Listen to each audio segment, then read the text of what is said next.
Marcus Aurelius, as one of Rome's good emperors, a Stoic philosopher, wise leader, and a symbol of virtue. But let's not forget, this is ancient Rome. Even the best had dark secrets. Behind the facade of the Philosopher King was a man with skeletons rattling in his closet. He was the last of the so-called good emperors. But there's one scandal they don't talk about enough: his wife. Marcus Aurelius was born into one of Rome's richest families, but that doesn't mean he had a charmed childhood. He lost his father when he was just 3 years old. It turns out Roman noble women weren't exactly the nurturing, hands-on type. Marcus Aurelius, his mother Lucilia, rarely spent time with him, leaving him to grow up under the care of nursemaids. His early years were marked by isolation, but everything changed when his caretakers decided it was time for a stronger male influence in his life. Enter his grandfather, Marcus Annius Verus, a powerful figure who quickly became Aurelius's new father figure. For the first time, Aurelius found genuine companionship. He bonded with his grandfather deeply and would speak fondly of him for the rest of his life.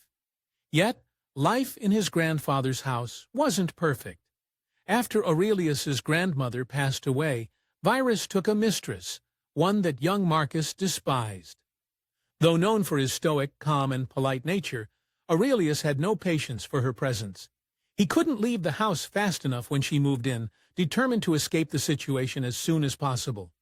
As a homeschooled child, Marcus was a little unconventional. He started wearing rough, worn-out clothing and sleeping on the floor. Marcus Aurelius was never supposed to be emperor. Sure, he was rich and came from a powerful family, but there was lots of rich and powerful young men who were a lot closer to the emperor at the time. But in 136, something happened that changed everything. Hadrian had a sudden hemorrhage and barely survived. Suddenly, the most powerful man on earth felt mighty fragile. He started looking for a successor, and there was talk buzzing about the weird kid who slept on the floor and loved philosophy. Soon after Hadrian recovered from his attack, he did something no one expected. He announced that his successor was going to be a man named Lucius Commodus. People were very scared. Lucius wasn't exactly emperor material. He was old, sickly, and frail. He could barely stand under his own power, let alone run the Roman Empire. If anyone thought Marcus Aurelius was odd, Hadrian wasn't one of them. The ailing emperor thought he was just the man for the job. But Marcus was still too young to become emperor. But here's the important part. Marcus was engaged to marry old Commodus's daughter. So Hadrian figured he'd make Commodus his heir. Then Commodus would die quickly, leaving Marcus Aurelius the emperor. In the 138 AD, the most obvious thing in the world happened. Lucius Commodus fell ill and passed. Hadrian was already on death's door, and his heir still didn't manage to live him. Hadrian made a man named Antoninus Pius his heir.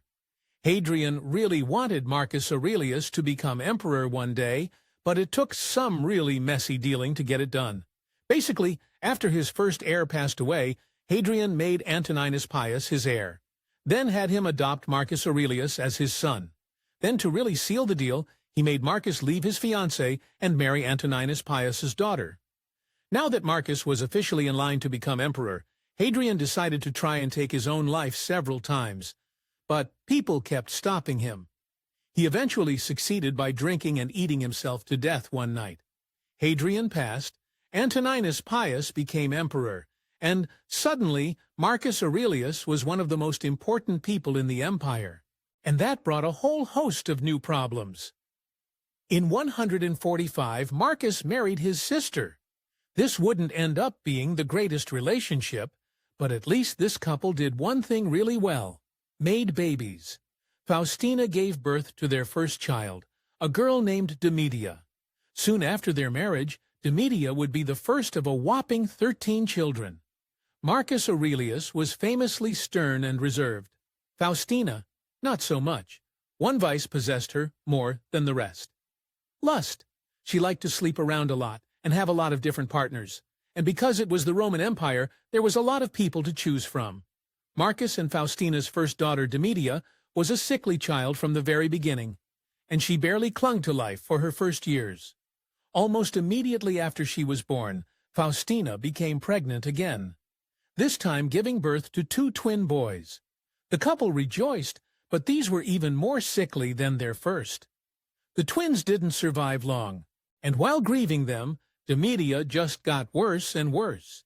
Marcus Aurelius should have been spending his days preparing to rule an empire, but he spent most of his time looking after his frail daughter. Sadly, his work couldn't save her. She passed at just 3 years old. The loss devastated the couple once again, and according to Aurelius's writings, this was a moment that changed him forever.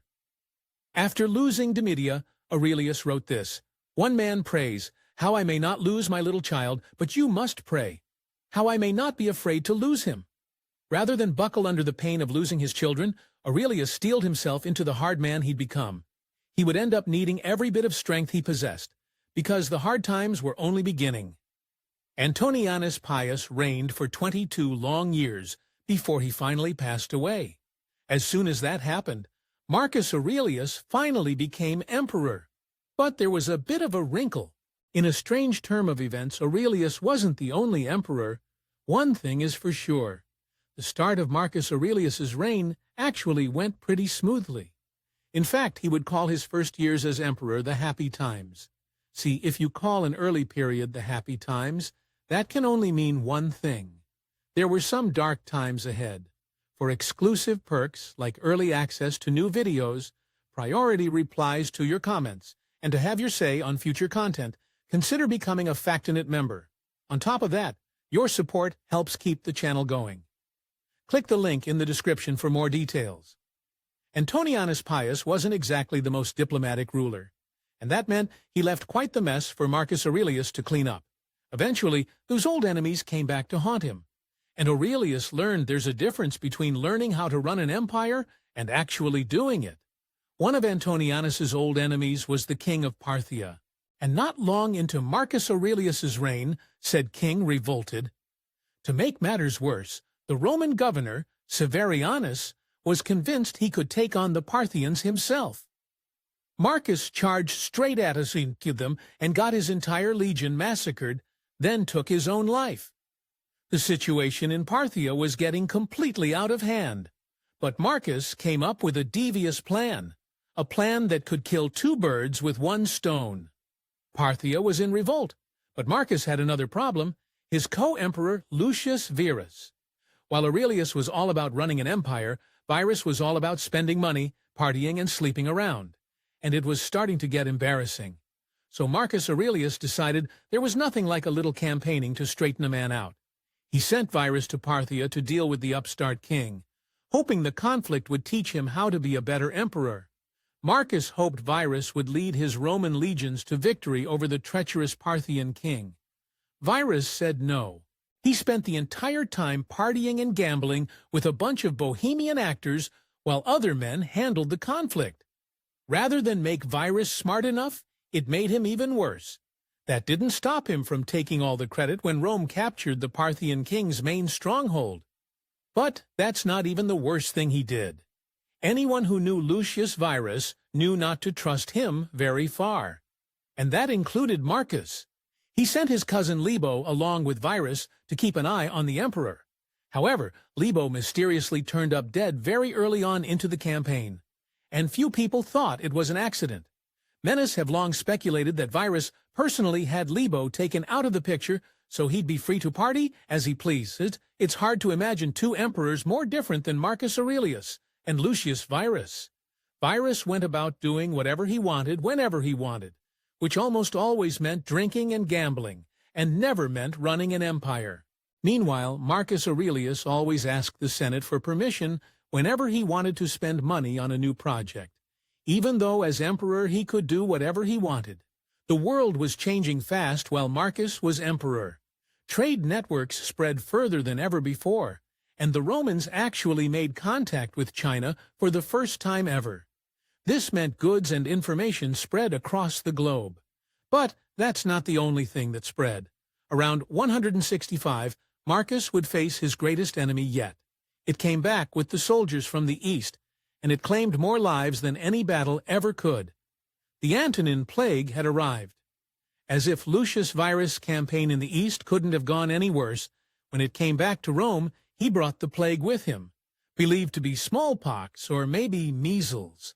Whatever it was, it hit Rome like a ton of bricks. People started dying by the thousands every single day. In a matter of months, Marcus's hold on his empire started slipping. But at least there, he found a silver lining to this catastrophe. The plague was one of the most horrifying events in human history. By the time it had ended, it had claimed the lives of up to 10 million people. However, it did solve at least one of Marcus Aurelius's problems. In 169, Aurelius's hapless co-emperor fell suddenly ill and passed at just 38 years old. Reports at the time said it was food poisoning, but many historians have speculated it was the plague.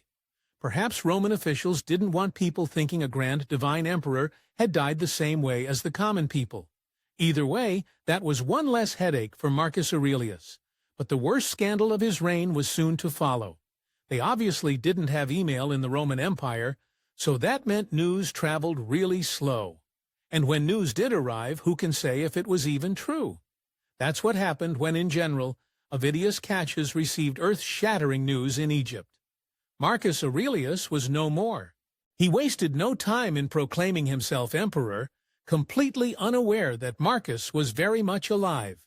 The whole thing started with a simple misunderstanding, but it would end in bloodshed. The smart thing for Cassius to do would have been to renounce his claim to the throne once he realized Marcus Aurelius had lived. But no one who wants to rule the Roman Empire would give up power that easily. By the time he heard the truth, he already had 2 legions behind him, and he decided he liked being emperor. That was the biggest mistake he ever made. Cassius got to enjoy being a fake emperor for exactly 3 months and 6 days. After he realized the news of Marcus Aurelius' passing was greatly exaggerated, he kept up the charade. But the writing was on the wall. Soon enough, one of his own centurions stabbed him in the back, literally. They then cut off his head and sent it straight to Marcus Aurelius to prove their loyalty. The head absolutely horrified Aurelius, and he refused to even look at it. According to history, none other than Faustina herself, Marcus's own wife, put Cassius up to the whole thing. She knew that her husband was growing old and frail, so she wanted to set up a puppet emperor to keep the throne warm until her son Commodus came of age. As if it wasn't enough to sleep around on her husband. But now she stabbed him in the back too. If indeed it was Faustina behind the false emperor, she didn't last long enough to try something like that again. She passed in 175 under mysterious circumstances. No historian is exactly sure what happened to her, so not only did Marcus Aurelius outlive the majority of his children, but he also outlived his much younger wife too. Marcus Aurelius's book, Meditations, is maybe his greatest accomplishment. Written over the course of 20 years, it's his reflection on life, politics, and philosophy. This landmark work has been studied by countless scholars over the centuries, which makes this next part hard to believe. Aurelius didn't want anyone reading it. He called the work To Himself because it was basically his secret diary, intended for his eyes only. Apparently no one cares about an emperor's privacy after he's gone. Some Roman emperors died at the hands of their own soldiers. Some took their own lives, or partied so hard the hearts gave up. Marcus Aurelius was not one of those. This simple reserved man met a simple reserved end. He passed from unknown causes in 180 A.D. He was nearly 60 and had been ill for years, and the man had surprisingly few enemies for a Roman emperor. So few historians think that there was foul play involved, but even remarkable men have skeletons in their closet. And there was one chilling rumor that dogged Marcus Aurelius wherever he went. His wife's many affairs were an open secret throughout Rome, but one of her flings got a lot more disturbing than the rest. Faustina allegedly had many partners, but one of them was special. Multiple ancient sources claim that she actually fell in love with a nameless gladiator. 2 things made this man different. Faustina actually cared for him, and Marcus Aurelius found out about him. And when the emperor did learn about his wife's affair, his response was absolutely twisted. Marcus Aurelius was never one to rush into anything. So when he found out about his wife's new relationship, he asked some Chaldean soothsayers for advice. And the soothsayers had the perfect way for Marcus Aurelius to reclaim his manhood. First, they said Faustina must sleep with the gladiator one last time. I'm sure Aurelius wasn't too excited about that part, but it's what came next that was truly disturbing. According to some ancient sources, a group of soothsayers instructed Faustina to engage in a ritual involving a gladiator, one that would take a dark and violent turn. Following their advice, Marcus Aurelius was said to have killed the gladiator at the height of the ritual. The followed was even more unsettling. Faustina was reportedly made to bathe in the man's blood before consummating her union with Aurelius all over his lifeless body.